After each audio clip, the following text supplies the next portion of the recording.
Happy October and an early Thanksgiving if you are celebrating this weekend. I'm going to jump right to the September numbers for those analyticals who are looking for the reality check on what the real estate market is doing right now. So as of last month, as of the end of September, we're seeing that sales are down. The average price of a home in the GTA, across the GTA, is also down, and the days on market are growing. So what does this mean for you? Yes, does it mean that we are in a bit of a balanced market right now, or leaning much more heavily towards a buyer's market? Yes, that is correct. Many of you are actually sitting on the sidelines, which is quite okay for this time of year. But for those of you who have a specific need to jump into the market, and you're going to probably fall into one of three categories, which I'm going to talk about in a minute, it is okay and it is safe to proceed if you're looking for something. The first time is a young first-time buyer, or a middle-aged first-time buyer, or a senior first-time buyer. If you're trying to get into the market for the very first time, you're in luck. Prices have adjusted down in all pricing sectors. And if you're looking to get in as a first-time buyer, I'm hoping that your plan is either a 5 to 7 year plan to be able to get in and hold that investment. But for young buyers specifically, although the rates have gone up and it's harder to qualify, you still have some great inventory that's showing up anywhere between high 400s. I know that's crazy. We haven't seen those numbers in years, but all the way up to, I'm going to say, $800,000 range for those kinds of buyers across the whole of the GTA. And it might just be in the East End that we're talking about, or the North End or the West End, in smaller, quieter communities where the values to get in are good entry points. It's still a good time to buy.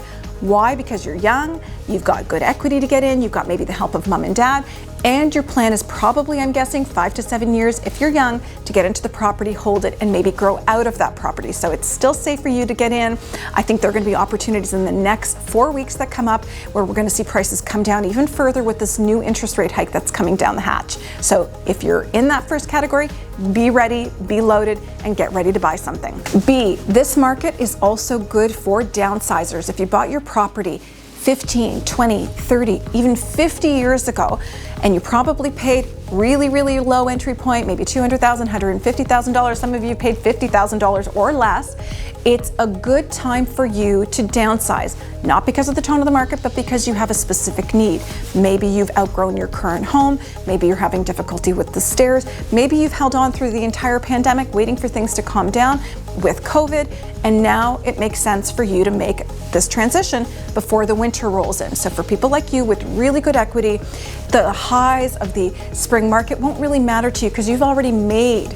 And chances are, wherever you're going, whatever you're going to buy next, whether it's to a assisted living center or a retirement home, a bungalow or a condo, odds are you're going to still sell high and you're still going to be able to buy low, or you're going to be able to put a whole bunch of money in the bank to be able to provide for your loved ones for that time, or to help your grandkids invest or your children invest, whatever you're going to do with it. C, for those of you who have bought more than 7 years ago or 5 years ago, well before the run of last spring and this spring, pre-pandemic, odds are you're probably still sitting at a decent price compared to what you bought for. So maybe you're up $100,000, maybe you're up $200,000. But I'm going to say that if you bought 5 years ago, 6 years ago, 7 years ago, and you bought with good equity, then you're sitting in a really actually favorable position.